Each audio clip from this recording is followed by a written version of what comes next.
नमस्कार सभी को। आज हम देखेंगे हमारा जो शैक्षिक प्रबंधन शैक्षिक परिदृश्य निःशुल्क एवं अनिवार्य बाल शिक्षा का अधिकार अधिनियम 2009, जो हमने कल पहला एक वीडियो देखा था, जिसमें हमने शिक्षा विभाग से संबंधित एजुकेशन सिनेरियो में जो हमारे राजस्थान की और भारत की महत्वपूर्ण शैक्षिक संस्थाएं हैं उनकी स्थापना की डेट देखी थी हमने, या स्थापना का वर्ष देखा था।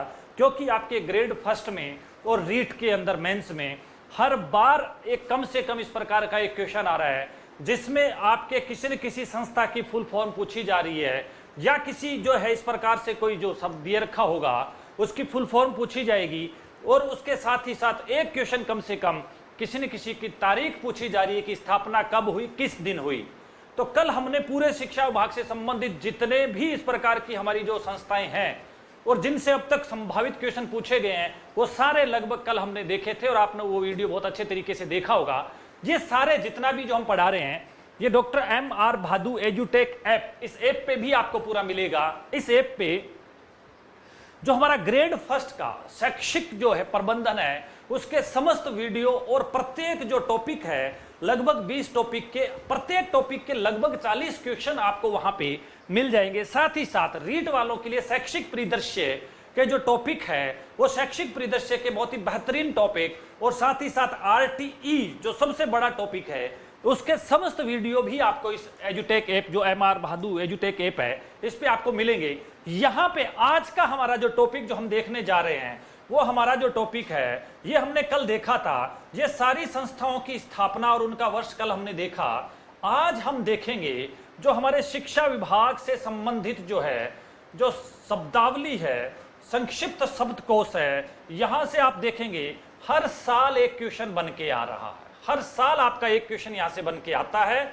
हम यही चाह रहे हैं कि आपका कोई सा भी क्वेश्चन आपका गलत नहीं हो। शिक्षा विभाग से संबंधित संक्षिप्त शब्दकोश यदि आपसे पूछा जाता है आपका गलत नहीं होना चाहिए। आइए हम शुरू करते हैं।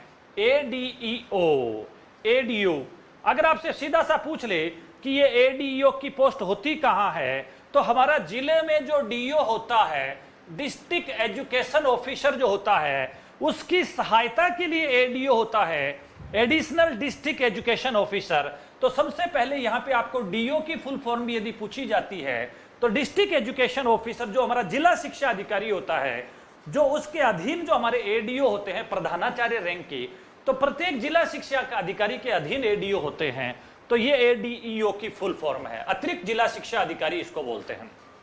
ADPC ये बहुत ही जो है इंपॉर्टेंट पोस्ट है, और ये ADPC और ये ADO दोनों को समझने वाली बात है। ये ADO जो हमारे विभाग का पद है, हमारे निदेशालय बीकानेर का पद है, और ये ADPC का जो पद है ये समग्र शिक्षा अभियान का पद है। ये ADPC समग्र शिक्षा अभियान के अंतर्गत जिले में वास्तविक तौर पर काम करने वाला जो अधिकारी होता है वो ADPC होता है, एडिशनल डिस्ट्रिक्ट प्रोजेक्ट कोऑर्डिनेटर, अतिरिक्त जिला परियोजना समन्वयक। देखिए यहाँ पे प्रोजेक्ट है, समग्र शिक्षा अभियान अपने आप में एक प्रोजेक्ट है, इसलिए परियोजना समन्वयक है, अधिकारी नहीं है ADPC।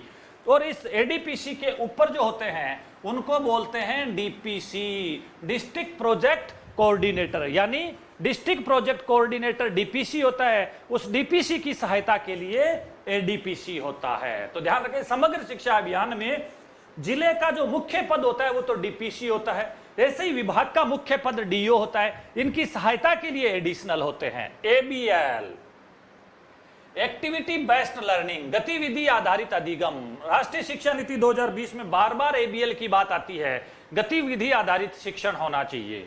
अपार ID very very very important, 100% पूछा जा सकता है। NEP 2020 का बहुत ही शानदार कंसेप्ट है अपार ID, automated permanent academic account registry. ये प्रत्येक विद्यार्थी के लिए वन नेशन वन ID के रूप में प्रत्येक स्टूडेंट को इस प्रकार की एक अपार ID दी जा रही है। इस अपार ID से उस बच्चे से संबंधित जो सारी की सारी सूचनाएं होगी, वो सारी सूचनाएं जब तक वो पढ़ेगा उसका एकेडमिक कैरियर रहेगा, यानी प्री प्राइमरी से यदि वो 12वीं क्लास तक रहता है तो तब तक उसको हमेशा इस अपार ID के माध्यम से ट्रैक किया जा सकता है।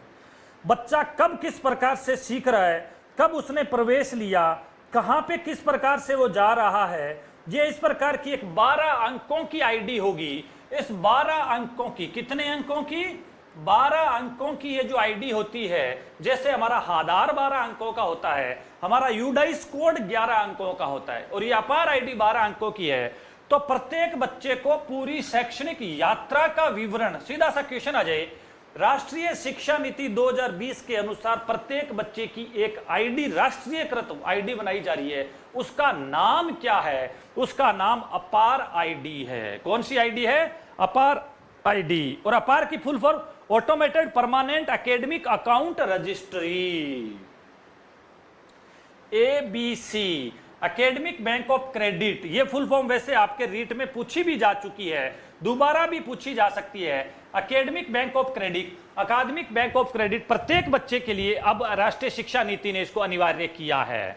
आजकल बड़ा ही जमाना चला है एआई का, आर्टिफिशियल इंटेलिजेंसी, कृत्रिम बुद्धिमत्ता, यानी एआई जो है, जो आपने देखा होगा कंप्यूटिंग का एक जो नया तरीका आया है एआई, जिसको आर्टिफिशियल इंटेलिजेंस कहते हैं।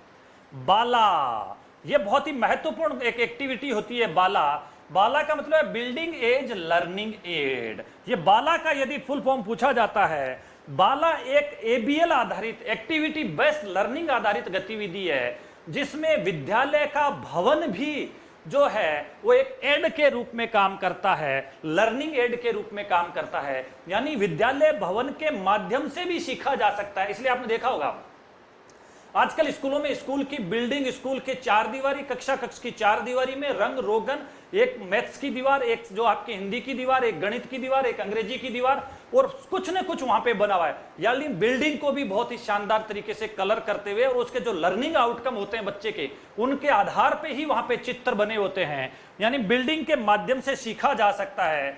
बिल्डिंग एज लर्निंग एड, शिक्षण सहायक के रूप में भवन, यानी भवन को भी शिक्षण सहायक, एक टीएलएम के रूप में भवन हो सकता है, टीचिंग लर्निंग मटेरियल के रूप में भवन हो सकता है, भवन के माध्यम से भी सीखा जा सकता है। बीएसजी, भारत स्काउट एवं गाइड, भारत स्काउट और गाइड की जो संस्था है भारत की, इसको बीएसजी बोलते हैं। BRCF, very very very important, 100% ये नाम आपसे पूछा जा सकता है। Block resource centre facilitator, BRCF, block संदर्भ केंद्र सहयोगी। ये ध्यान में रखना कि ये ब्लॉक संदर्भ केंद्र सहयोगी जो होता है बीआरसीएफ, ये बीआरसीएफ, ये हमारे समग्र शिक्षा अभियान में ब्लॉक लेवल का अधिकारी है। ध्यान से सुनना, बीआरसीएफ, ब्लॉक रिसोर्स सेंटर फैसिलिटेटर, समग्र शिक्षा अभियान का ब्लॉक लेवल का अधिकारी है। और यदि हमारे शिक्षा विभाग का ब्लॉक लेवल का अधिकारी पूछा जाता है तो वो सीबीईओ है। और ये आपके क्वेश्चन एक बार आया हुआ क्वेश्चन है, इसको इस प्रकार से देखें कि जो ब्लॉक में हमारा सीबीओ होता है वो ही बीआरसीएफ भी कहलाता है।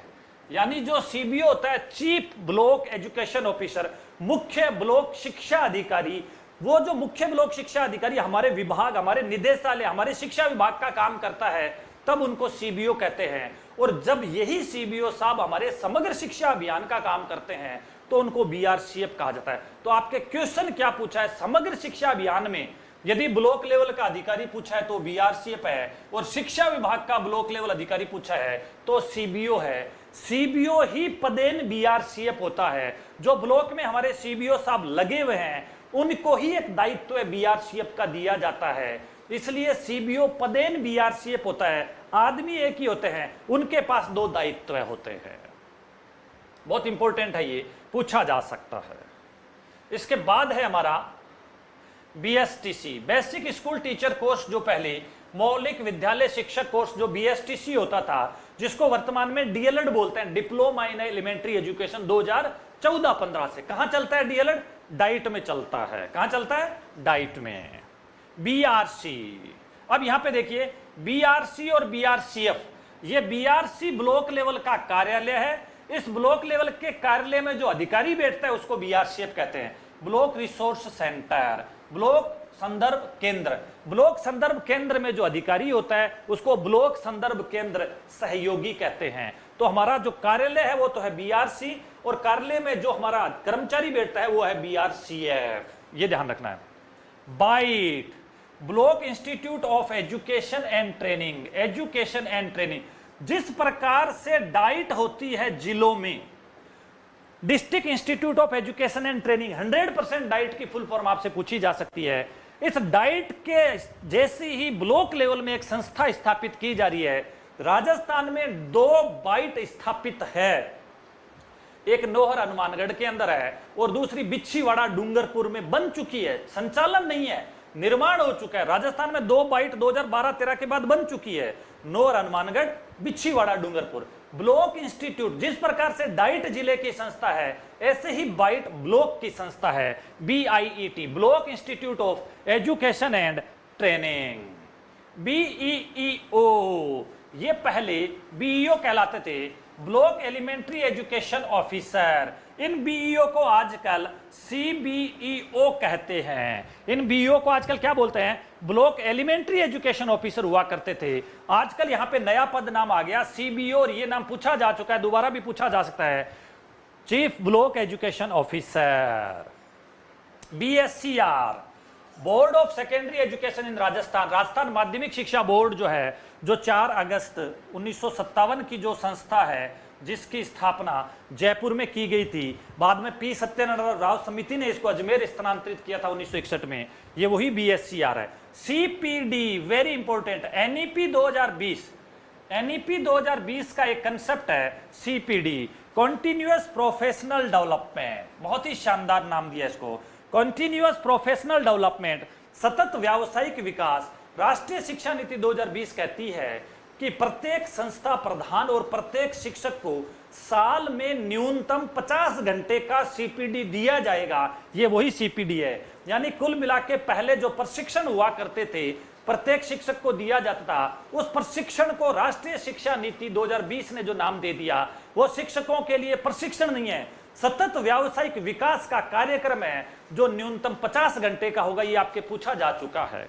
50 घंटे का ये CPD। क्वेश्चन आ जाए CPD कितने घंटे का होगा प्रत्येक शिक्षक के लिए? 50 घंटे का होगा, आ चुका है, पूछा क्या जाएगा, दोबारा भी पूछा जा सकता है।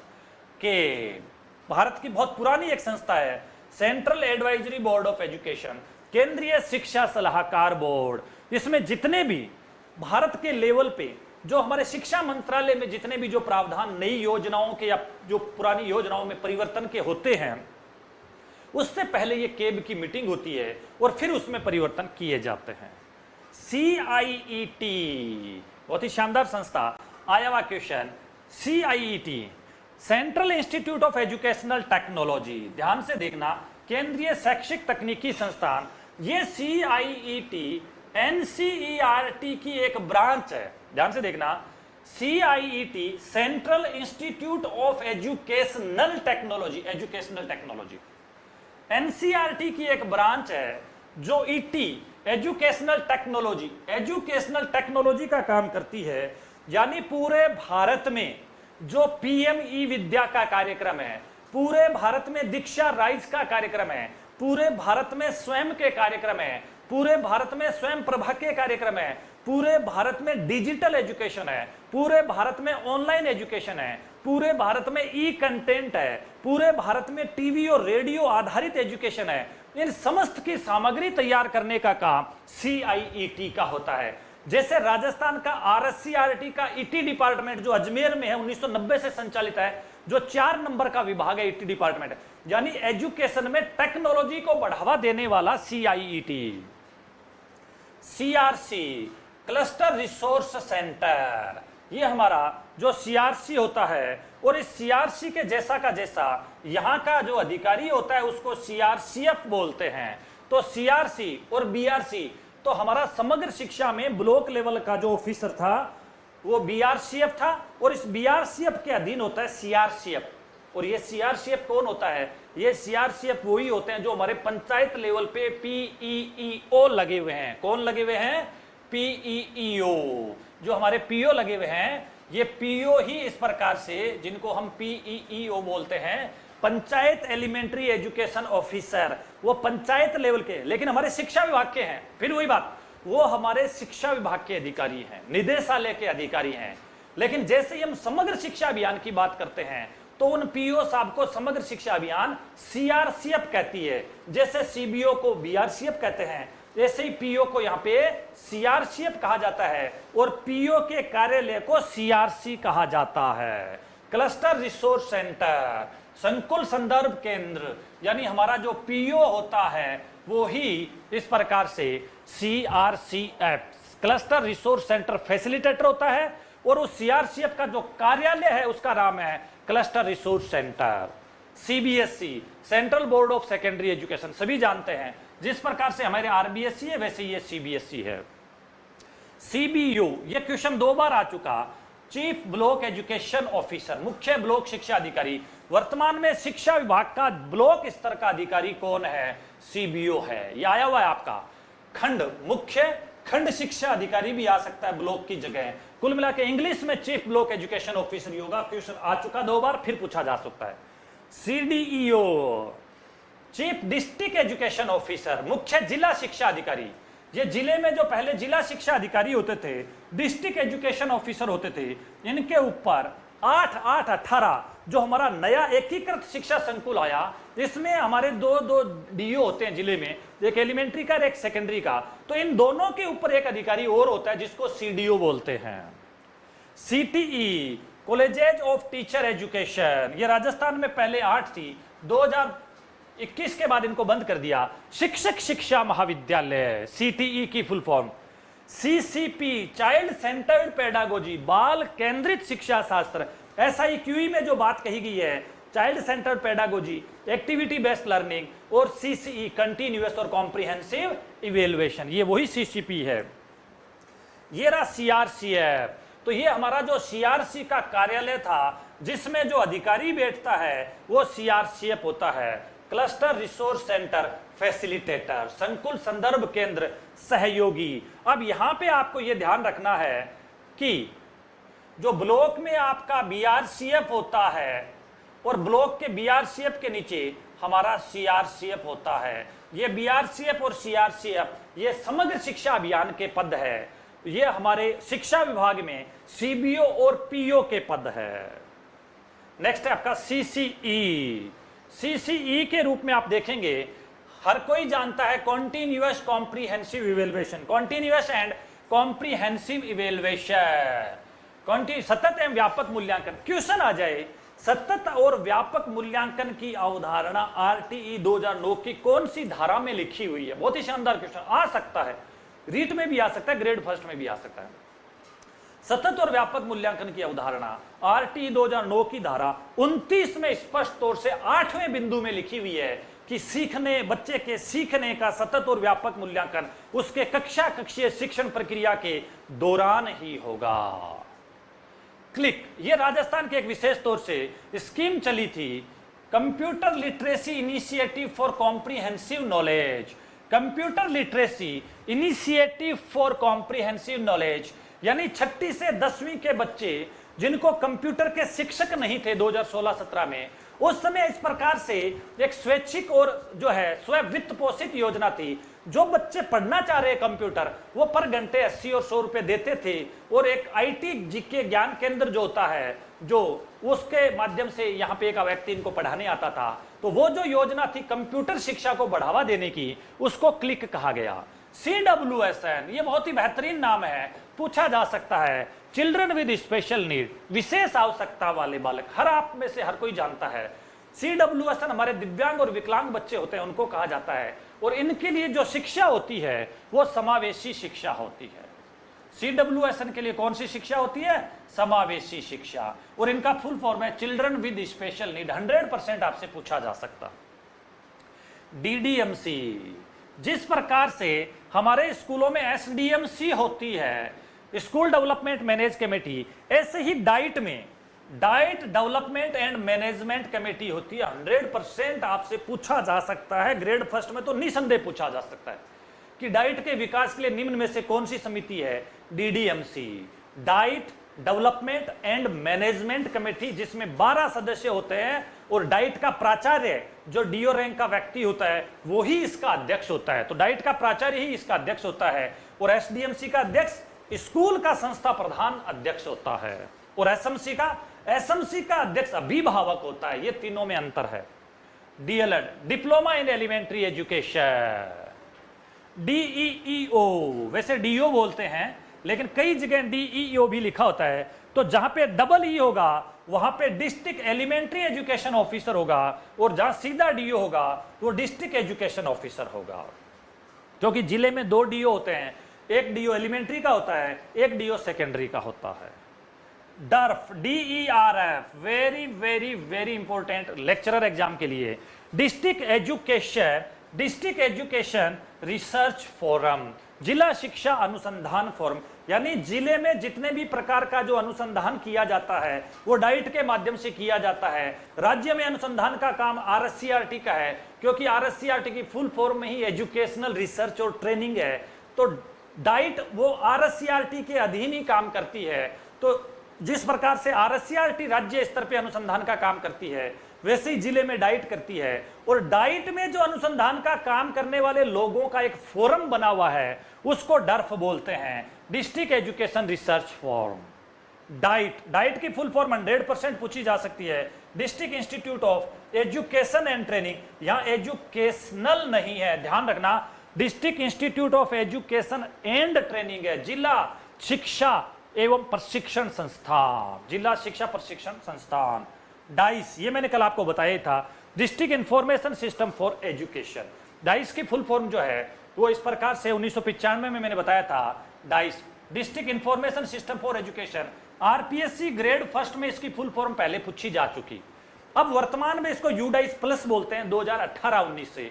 तो इसके आगे यदि यू आता है तो वो यूनिफाइड होगा। क्या होगा? यूनिफाइड होगा। DPC, डिस्ट्रिक्ट प्रोजेक्ट कोऑर्डिनेटर, जिला परियोजना समन्वयक। मैंने बताया था कि जो हमारे समग्र शिक्षा अभियान का जो अधिकारी होता है उसको DPC बोलते हैं, और इसके अधीन जो हमारा अधिकारी होता है उसको ADPC बोलते हैं। दीक्षा, वेरी वेरी वेरी इंपॉर्टेंट, 100% दीक्षा का full form digital infrastructure for knowledge sharing, digital infrastructure for knowledge sharing. ET, educational technology, शैक्षिक तकनीकी। ECCE, very very very important, बहुत ही शानदार क्वेश्चन, रीट में पिछली बार इसकी फुल फॉर्म पूछी जा चुकी है। ECCE की early childhood care and education, REET में इसकी फुल फॉर्म पिछली बार पूछी जा चुकी है, इस बार दोबारा भी पूछी जा सकती है और ग्रेड फर्स्ट में भी पूछी जा सकती है। ये हमारी NEP जो 2020 है उसका कंसेप्ट है 3 से 6 वर्ष के बच्चों को पढ़ाने का, जिसको ECC बोलते हैं, early childhood care and education. तो इस प्रकार से प्रारंभिक बाल्यावस्था देखभाल एवं शिक्षा, यहां देखभाल भी है और शिक्षा भी है। अब मैं यहां पे आपको एक बहुत ही बेहतरीन फैक्ट बताना चाहूंगा। RTE 2009 की धारा 11 याद कीजिए, जो धारा बात करती है 3 से 6 वर्ष के बच्चों के लिए। ये वही धारा है, धारा नंबर 11, जो ECCE की बात करती है। अर्ली चाइल्डहुड केयर, यहां पे देखभाल भी करना है और एजुकेशन भी देनी है। EMIS, ये पहले हमारे सिलेबस में हुआ करता था। EMIS, educational management information system, यानी ये जो EMIS है, ये EMIS के आधार पे ही हमारा SMIS होता है। SMIS हमारे राजस्थान का साला दर्पण है, सरकारी स्कूलों के लिए स्कूल मैनेजमेंट इंफॉर्मेशन सिस्टम। ये तो EMIS है, ये तो न्यूपा का है। जो नीपा हमने संस्था देखी थी 1962 की जो संस्था है, इस नीपा ने जो डाइस भरवाया था 1995 में पहली बार, नीपा ने 1995 में पहली बार जो डाइस भरवाया था, डाइस को भरने का काम ये EMIS डिपार्टमेंट करता है। क्योंकि ये देखिए, एजुकेशनल मैनेजमेंट इंफॉर्मेशन सिस्टम, यानी इंफॉर्मेशन सिस्टम, उस डाइस के माध्यम से पूरे भारत के समस्त विद्यालयों के आंकड़ों को एकत्रित करने का काम नीपा ने किया। नीपा के कौन से विभाग ने किया? EMIS विभाग ने किया। इस EMIS के स्थान जैसा ही राजस्थान में शिक्षा विभाग का जो SMIS बोलते हैं, स्कूल मैनेजमेंट इंफॉर्मेशन सिस्टम बोलते हैं सरकारी विद्यालयों का, वो साला दर्पण है। और प्राइवेट स्कूलों का प्राइवेट स्कूल पोर्टल है, FLN। ये याद कर लेना, ये फुल फॉर्म आपके इस बार 2025 का या तो रीट में आएगी या ग्रेड फर्स्ट में आएगी। FLN, foundational literacy and numeracy, foundational literacy numeracy, बुनियादी साक्षरता और संख्या ज्ञान। इस बुनियादी साक्षरता और संख्या ज्ञान की प्राप्ति के लिए, क्योंकि एनईपी 2020 का कंसेप्ट है, इसकी प्राप्ति के लिए 5 जुलाई 2021 से, याद कीजिए आप कल बताया था मैंने, 5 जुलाई 2021 से निपुण भारत अभियान चलाया गया। तो निपुण भारत अभियान किसके लिए चलाया गया? एफएलएन के लिए। एफएलएन की फुल फॉर्म क्या है? फाउंडेशनल लिटरेसी एंड न्यूमरेसी, बुनियादी साक्षरता एवं संख्या ज्ञान। GOR, गवर्नमेंट ऑफ राजस्थान, जिसको राजस्थान सरकार बोलते हैं, GOR। ऐसे ही MOE आता है कई बार लिखा हुआ, मिनिस्ट्री ऑफ एजुकेशन यानी शिक्षा मंत्रालय, भारत सरकार। ICT, information communication technology. ICT की फुल फॉर्म क्या है? Information communication technology. ये रीट में पूछा जा सकता है, आपके बहुत ही अच्छा क्वेश्चन है, और रीट में तो ICT का पार्ट भी लगता है। IASC, ग्रेड फर्स्ट, 100% IASC की फुल फॉर्म पूछी जा सकती है। राजस्थान में 2 ही IASC है, पहला बीकानेर का है और दूसरा अजमेर का है। ये दोनों क्वेश्चन मैंने कल ही कहा था आपसे पूछे जा चुके हैं फर्स्ट ग्रेड में। देखिए कितने शानदार क्वेश्चन आ रहे हैं। अब इसकी फुल फॉर्म आएगी institute of advanced studies in education है। Institute of advanced studies in education, ये IASC की स्थापना 1986 की शिक्षा नीति के बाद 1987 में अध्यापक शिक्षा की पुनर्संरचना और पुनर्गठन योजना आई थी 1987 में। उसके आधार पर पूरे भारत में 3 संस्थाएं IASC, CTE और डाइट की स्थापना की गई। ये वही IASC है जो पूरे भारत में 50 संचालित करने थे। आज की डेट में पूरे भारत में 31 IASC संचालित है, जिनमें से 2 IASC राजस्थान में है। ये IASC माध्यमिक शिक्षा की संस्थाएं हैं, माध्यमिक शिक्षा के लिए अच्छे शिक्षक तैयार करने की संस्था है। IASC कुछ नहीं है, एक सरकारी बीएड कॉलेज है जहां से बच्चे पहले बीएड कर सकते हैं और बीएड करने के बाद जब लेक्चरर बन जाएंगे तो लेक्चरर बन के यहां से वापस ट्रेनिंग भी ले सकते हैं। इसलिए इनको IASC का दर्जा दिया गया है। इसलिए किसका दर्जा दिया गया है? IASC का। Joint director, JD, joint director जो है, जिनको संयुक्त निदेशक कहते हैं, हमारे संभाग स्तर का अधिकारी है।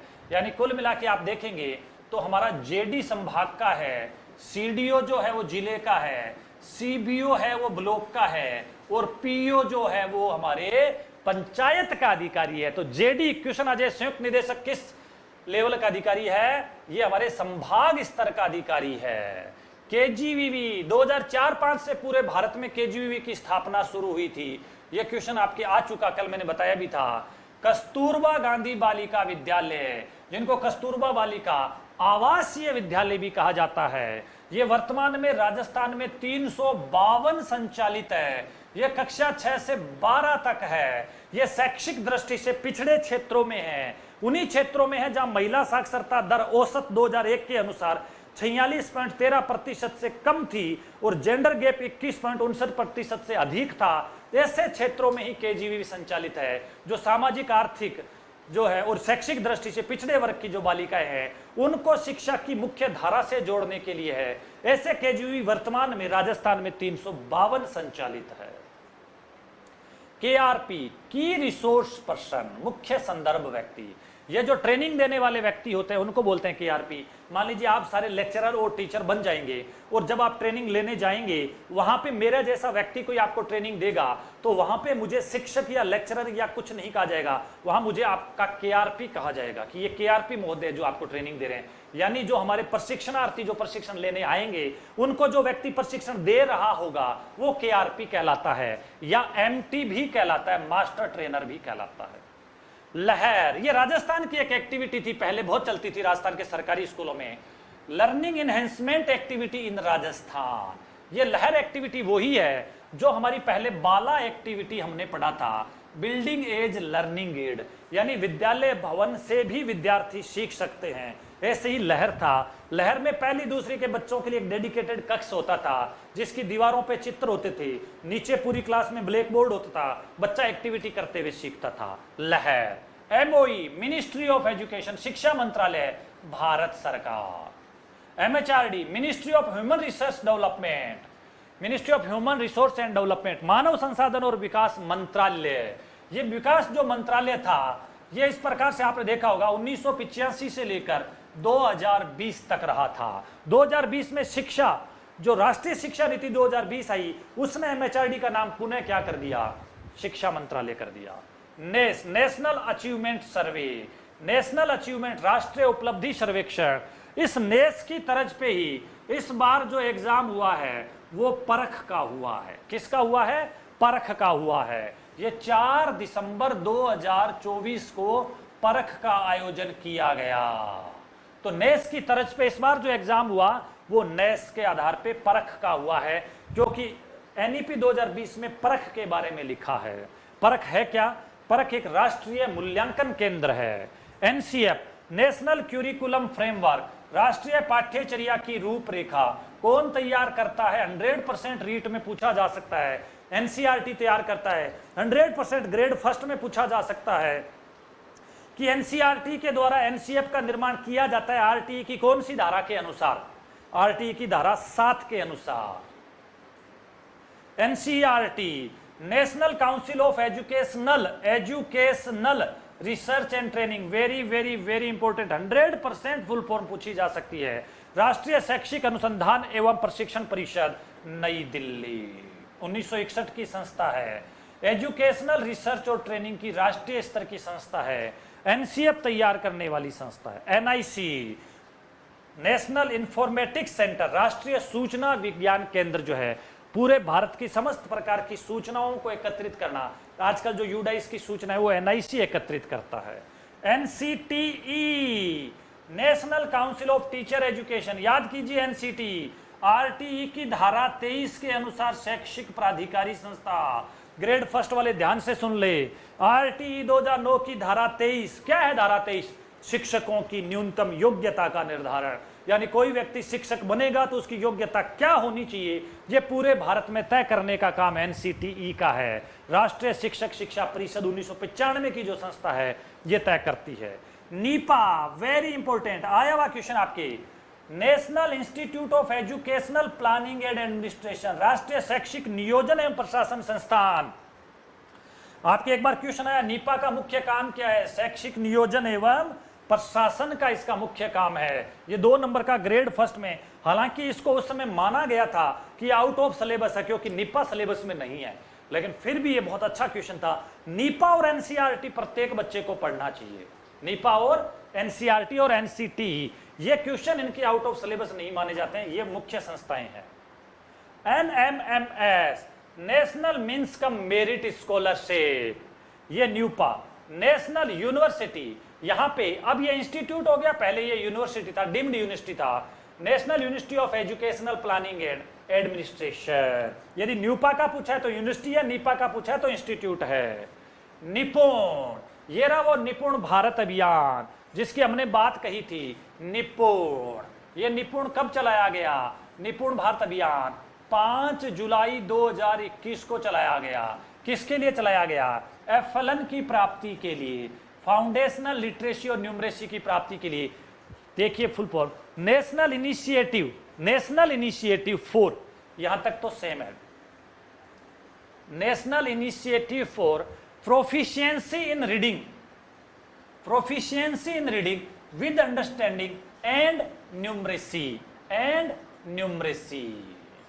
तो ये निपुण की फुल फॉर्म है, national initiative for proficiency in reading with understanding and numeracy. इसमें आप विशेष तौर से ध्यान रखना, इस रीडिंग वाले आर की इधर कहीं नाम नहीं है।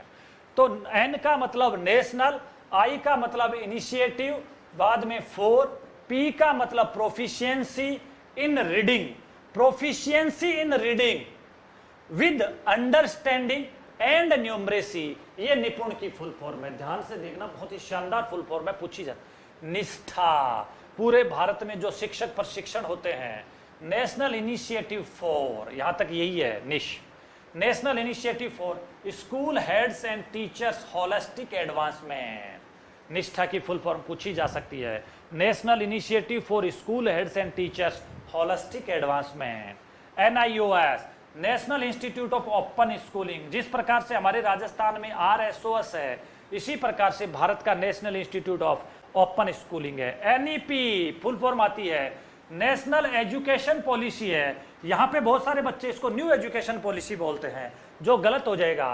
राष्ट्रीय शिक्षा नीति, एनईपी नेशनल एजुकेशन पॉलिसी है, NTSC national talent search examination, और राज्य में होता है STSC state talent search examination, NCFSE national curriculum framework secondary education, NCF national curriculum framework for school education, कौन सी एसई है school education, NCFFS national curriculum framework for foundational stage, very very very important, 100% इस बार रीट में ये पूछा जा सकता है क्योंकि वहां पे एनईपी 2020 है सिलेबस में। National curriculum framework for foundational stage, जो 5+3+3+4 का जो कंसेप्ट है, इसमें शुरुआत के 5 साल जिनको फाउंडेशनल स्टेज बोलते हैं उनके लिए अलग से एनसीएफ है जिसको एनसीएफएफएस कहा जाता है। NPST national professional standards for teachers, ये एनपीएसटी तैयार किया जा रहा है शिक्षकों के लिए राष्ट्रीय व्यावसायिक मानक, यानी जो शिक्षक बनेंगे वो शिक्षक किस प्रकार के होंगे, कितने घंटे का प्रशिक्षण लेंगे, तो उसके लिए national professional standards for teachers तैयार किया जा रहा है एनपीएसटी, एनसीटीई के द्वारा। किसके द्वारा? एनसीटीई के द्वारा, national professional standards for teachers, यानी टीचर्स के लिए प्रोफेशनल स्टैंडर्ड्स तैयार किए जा रहे हैं जिनको एनपीएसटी बोलते हैं। POCCC 100% कितनी ही बार ग्रेड फर्स्ट में पूछा जा चुका है, planning, organising, commanding, coordinating, controlling, यानी ये जो हेनरी फेयोल ने दिया था, ये हेनरी फेयोल का फॉर्मूला है, ये आपके रीट में और ग्रेड फर्स्ट में तो पूछा ही पूछा जाता है हर बार, सबसे ज्यादा पहले चैप्टर में से यहीं से क्वेश्चन आ रहे हैं। पोक हेनरी फ्योल ने फॉर्मूला दिया था और प्रबंधन के इन्होंने 5 घटक बताए हैं, पहला, दूसरा, तीसरा, चौथा और 5वां, प्लानिंग, ऑर्गेनाइजिंग, कमांडिंग, कोऑर्डिनेटिंग और कंट्रोलिंग। पोस्ट कोर लुथर गुलिक का फॉर्मूला, 7 तत्व बताए हैं इन्होंने, प्लानिंग, ऑर्गेनाइजिंग, ये दोनों के सेम है, ये ध्यान रखना, प्लानिंग ऑर्गेनाइजिंग दोनों के सेम है। फिर staffing, directing, coordinating, reporting, budgeting, तो यहां पे 2 तो ये प्लानिंग और ऑर्गेनाइजिंग और कोऑर्डिनेटिंग, ये 3 तत्व दोनों ने सेम दिए हैं, बाकी अलग अलग दिए हैं। मेरा अनुरोध है आप सभी से 100% इन दोनों फॉर्मूलों को याद कर लीजिए, आपके चाहे रीट हो चाहे ग्रेड फर्स्ट में, तो अनेकों बार ये क्वेश्चन अगर आप पुराने पेपर निकाले हैं तो क्वेश्चन आता है कि लुथर गुलिक ने निम्न में से कौन सा तत्व नहीं दिया। भाई आपको 7 तत्व याद होंगे तो ही निकाल पाएंगे कि कौन सा तत्व नहीं दिया। हेनरी फ्योल ने कौन सा तत्व नहीं दिया, पहले उसका पोक का फॉर्मूला तो आप याद कीजिए, तभी निकाल पाएंगे कि इसमें इसने कौन सा नहीं दिया है। PMIS project management information system, परियोजना प्रबंधन सूचना प्रणाली। PPP ये नया कंसेप्ट राष्ट्रीय शिक्षा नीति का, पब्लिक प्राइवेट पार्टनरशिप, मैंने कल ही बताया था, पब्लिक प्राइवेट पार्टनरशिप, सार्वजनिक निजी सहभागिता के आधार पर राजस्थान में हाल ही में एक सैनिक स्कूल की स्थापना हुई है। निम्न में से किस शहर में? जयपुर में भवानी निकेतन स्कूल में एक सैनिक स्कूल खुला है, राजस्थान का तीसरा, जो PPP मोड पे संचालित है। PEO बहुत ही शानदार, 100% क्वेश्चन पूछा जा सकता है, full form panchayat elementary education officer. हमारा पंचायत स्तर पे प्रारंभिक शिक्षा का है, ये माध्यमिक का नहीं है, ये प्रारंभिक शिक्षा का अधिकारी है, यानी हमारे पंचायत पे जो सबसे बड़ा सीनियर सेकेंडरी स्कूल है, उस सीनियर सेकेंडरी स्कूल का याद कीजिए, दिमाग में लाइए आपकी पंचायत का सबसे बड़ा सीनियर सेकेंडरी स्कूल।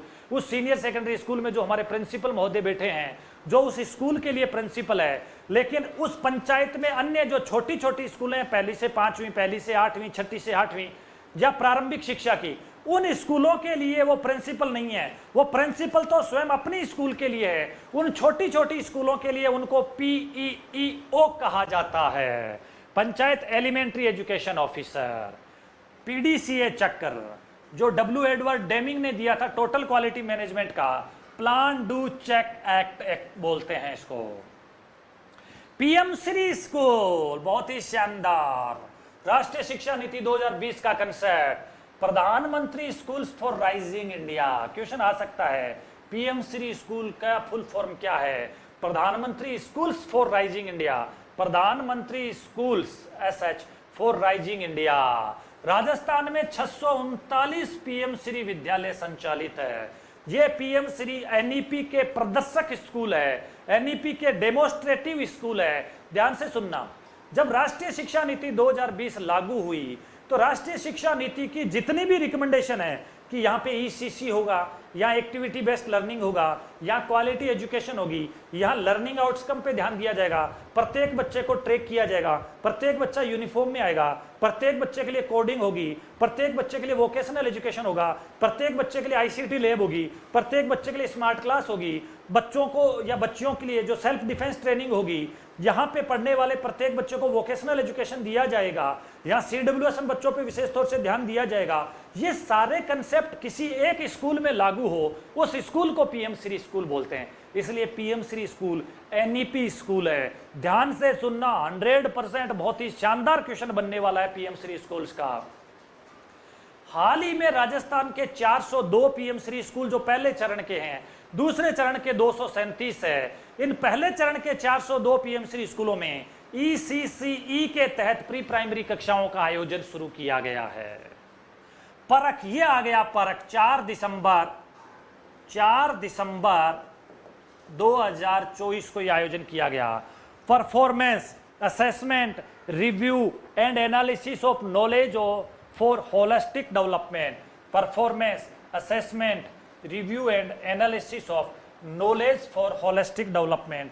ये परख जो है इस प्रकार का एक मूल्यांकन केंद्र होगा। रीट में पूछा जा चुका आप लोगों से ये परख, जिस प्रकार से हमारे, आप ध्यान से सुनना, राज्यों में अलग अलग जो बोर्ड है, जैसे राजस्थान का आरबीएसई है, ऐसे ही केंद्र में सीबीएसई है। राष्ट्रीय शिक्षा नीति कहती है ये सारे बोर्ड खत्म कीजिए, पूरे भारत का एक ही मूल्यांकन बोर्ड होगा और वो परख होगा। यानी संपूर्ण भारत का राष्ट्रीय शिक्षा नीति 2020 के अनुसार एक जो मूल्यांकन का बोर्ड होगा, जो बच्चों का मूल्यांकन करेगा, जो बच्चों की परफॉर्मेंस देखेगा, जो एनालिसिस करेगा, जो रिव्यू करेगा, जो बच्चों के होलिस्टिक डेवलपमेंट यानी समग्र विकास की बात करेगा, वो परख होगा।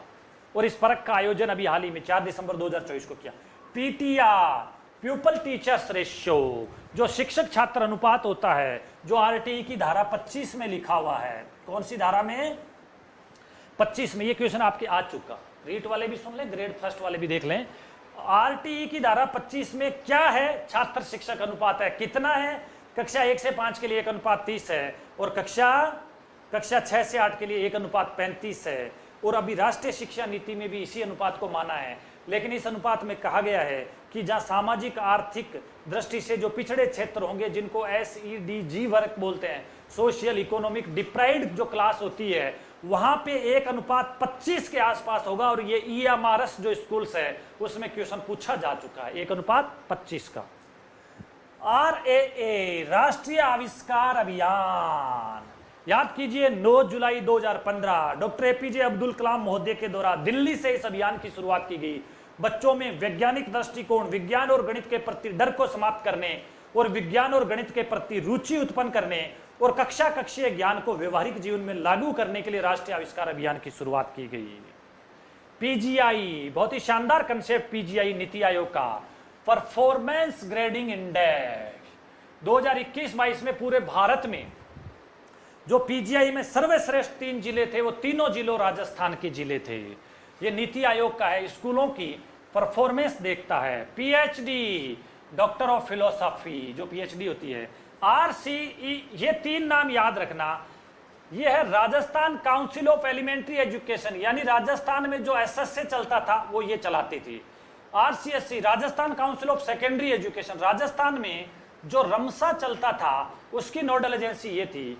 और RCSE, Rajasthan council of school education. तो यहां देखना, Rajasthan council of elementary education, secondary education, अब यहां पे स्कूल एजुकेशन आ गया। ये एजुकेशन, ये स्कूल एजुकेशन है। तो ये वर्तमान में जो हमारा समसा चलता है, वो समसा की nodal agency, very very very important.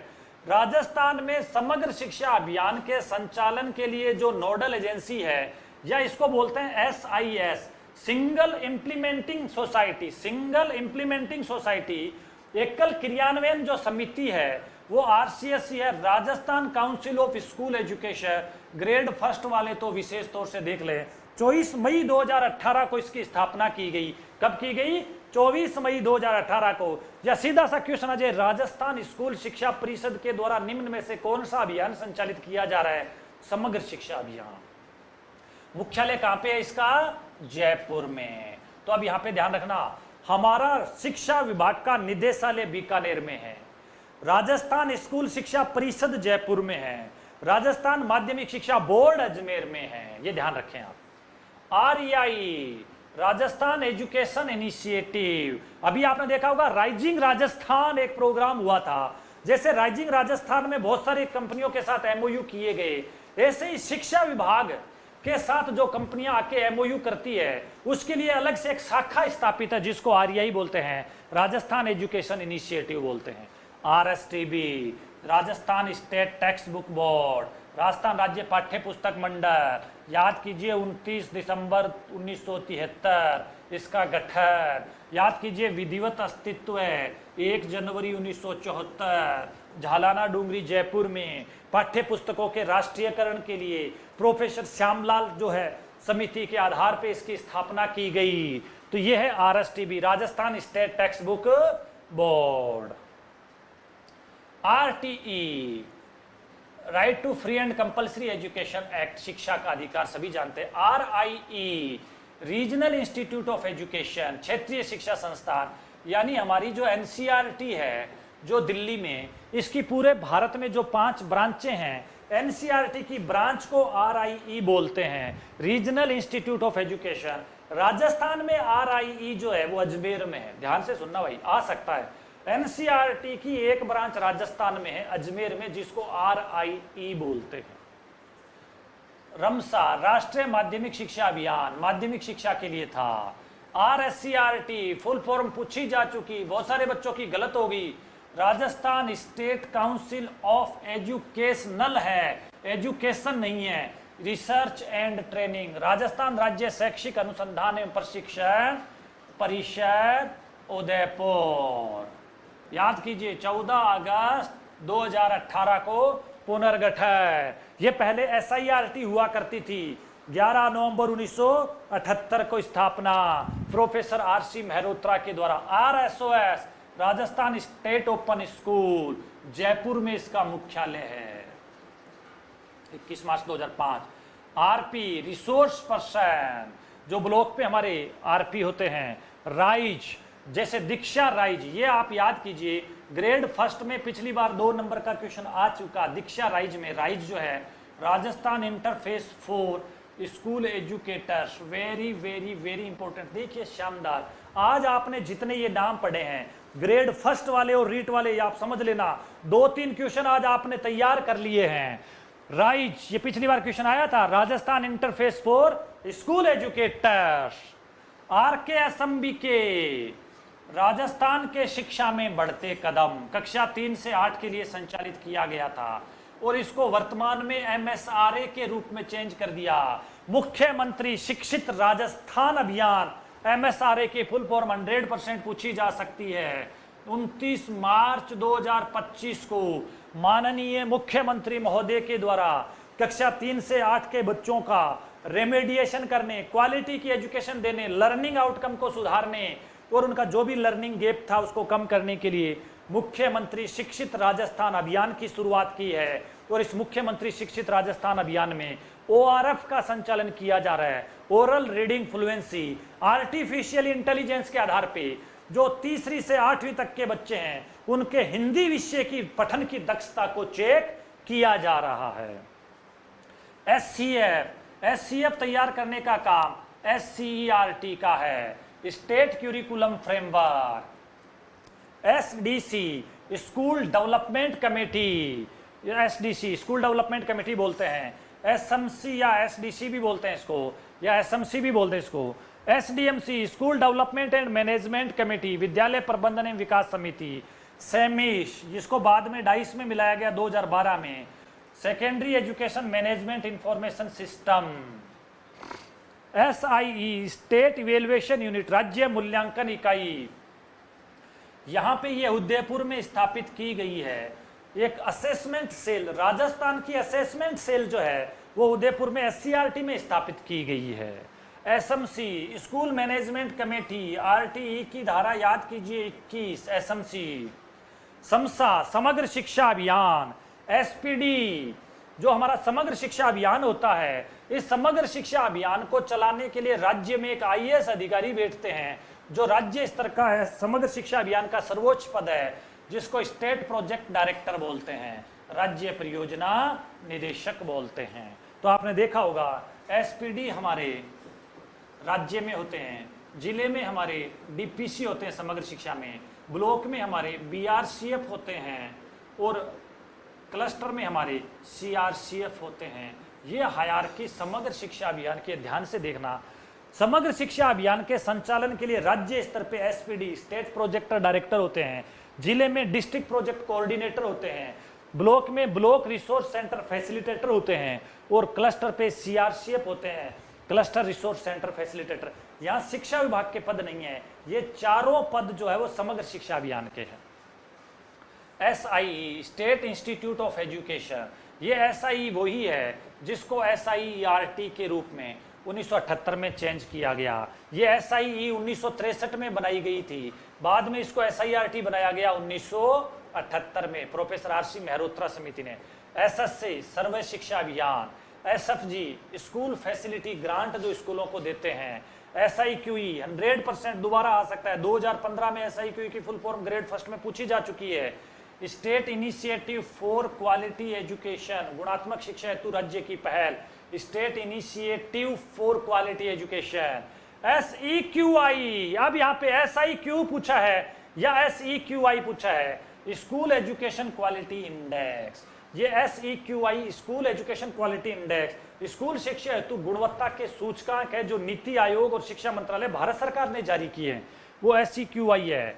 स्वॉट analysis, strength, weakness, opportunities और थ्रेट्स, ये टोटल क्वालिटी मैनेजमेंट का एक विश्लेषण होता है। प्रत्येक संस्था की क्या कमजोरियां हैं, क्या शक्तियां हैं, कौन से अवसर हैं और कौन सी चुनौतियां हैं। एसवीजीएमएस Swami Vivekananda government model school, ये स्वामी पूरे राजस्थान में 134 मॉडल स्कूल है जो 1ली से 12वीं के हैं, विज्ञान संकाय के हैं, अंग्रेजी माध्यम के हैं, एजुकेशनली बैकवर्ड ब्लॉक में हैं और राज्य के 27 जिलों में हैं और सीबीएसई से मान्यता प्राप्त है, जिनको सेंटर ऑफ एक्सीलेंस कहते हैं। ये आपके 2015 के ग्रेड फर्स्ट में पूछा हुआ है, आप पुराने क्वेश्चन निकाल लेना, ये एसवीजीएमएस का क्वेश्चन। एसआईईआरटी जिसको वर्तमान में एससीईआरटी बोलते हैं, state institute of educational research and training, Rajasthan राज्य शैक्षिक अनुसंधान एवं प्रशिक्षण संस्थान, अब वर्तमान में ये परिषद हो गया है 14/8/2018 से। SIEMAT very very very important for grade first के लिए, state institute of educational management and training, राज्य शैक्षिक प्रबंधन एवं प्रशिक्षण संस्थान, ये सीमेट जयपुर में है। ये सीमेट हमारे प्रधानाचार्य है और ऊपर के व्यक्तियों को लीडरशिप की ट्रेनिंग देने का काम करता है। आरएससीईआरटी उदयपुर में है, सीमेट जयपुर में। पूरे भारत में 8 सीमेट है, जिनमें से पहला सीमेट इलाहाबाद में, लखनऊ में स्थापित किया गया था, इलाहाबाद में, और हमारा जो है राजस्थान में जो सीमेट है वो जयपुर में है। SCERT state council of educational research and training, SQAAF ये एनईपी 2020 का एक वर्ड है, state quality assessment and accreditation framework. जिस प्रकार से नेक होता है यूनिवर्सिटी का, उसी प्रकार से नेक यूनिवर्सिटी के द्वारा किया जाता है एक्रीडिएशन, कुछ स्कूलों को जो है एसक्यूएएफ दिया जाएगा, यानी स्कूलों की क्वालिटी को चेक किया जाएगा और उनको कोई रैंक दी जाएगी। वो रैंक देने का काम एसक्यूएएफ द्वारा होगा और राज्य में एसक्यूएएफ का काम एससीईआरटी के द्वारा किया जा रहा है। एसडीजी सस्टेनेबल डेवलपमेंट गोल हमें कब तक प्राप्त करने हैं? 2030 तक प्राप्त करने हैं। ध्यान से सुनना, 2 क्वेश्चन आ चुके। एसडीजी सस्टेनेबल डेवलपमेंट गोल हमें कब तक प्रदान करने हैं? 2030 तक। और हमने इन पे काम करना शुरू कब किया? 2015 में। क्वेश्चन आपके आ चुका, एसडीजी को भारत ने कब अपनाया? 2015 में अपनाया। और कब तक हमें इसको प्राप्त कर लेना है? 2030 तक प्राप्त कर लेना है। शिक्षा से संबंधित एसडीजी कौन सा है? हाल ही में संस्कृत शिक्षा ग्रेड फर्स्ट में पूछा था। एसडीजी नंबर 4 समग्र शिक्षा अभियान जो अभियान चलाया गया है जिसका उद्देश्य है एसडीजी नंबर 4 को प्राप्त करना, और 4 में भी 4.1 और 4.5 को प्राप्त करना, 4.1 और 4.5 को प्राप्त करना। ध्यान से देखना, ये ग्रेड फर्स्ट में हाल ही में दिसंबर 2024 के संस्कृत शिक्षा में पूछा है। सस्टेनेबल डेवलपमेंट गोल शिक्षा से संबंधित 4.1 है, और 4.1 और 4.5 ये दोनों के दोनों शिक्षा से संबंधित है। 2015 में हमने अपनाना शुरू किया था और 2030 तक हमें ये उसकी प्राप्ति करनी है। इस्माइल, याद कीजिए 13 अप्रैल 2020, social media interface for learning engagement. 13 अप्रैल 2020 को व्हाट्सएप आधारित जो हमारा कार्यक्रम था, जो इस्माइल था, STSC state talent search examination, SEDG, ये NEP 2020 का एक कंसेप्ट है। 100% रीट में फुल फॉर्म पूछी जा सकती है। सोशियो इकोनॉमिकली डिसएडवांटेज ग्रुप, ये सोशियो इकोनॉमिकली डिसएडवांटेज ग्रुप का जो है, ये वही है जो पहले EBB कहा जाता था, सामाजिक आर्थिक दृष्टि से वंचित समूह। इस सामाजिक आर्थिक दृष्टि से जो वंचित समूह जहां रहता है, वहां छात्र शिक्षक अनुपात 1:25 होना चाहिए। ये हमारे एकलव्य मॉडल रेजिडेंशियल स्कूल में हाल ही में क्वेश्चन पूछा है, आपसे दोबारा पूछा जा सकता है। SEZ स्पेशल एजुकेशन जोन, और ये जो सोशल इकोनॉमिकल डिसएडवांटेज ग्रुप जहां रहता है, उस क्षेत्र को स्पेशल एजुकेशन जोन कहा जाएगा। क्या कहा जाएगा? Says, special education zone, says.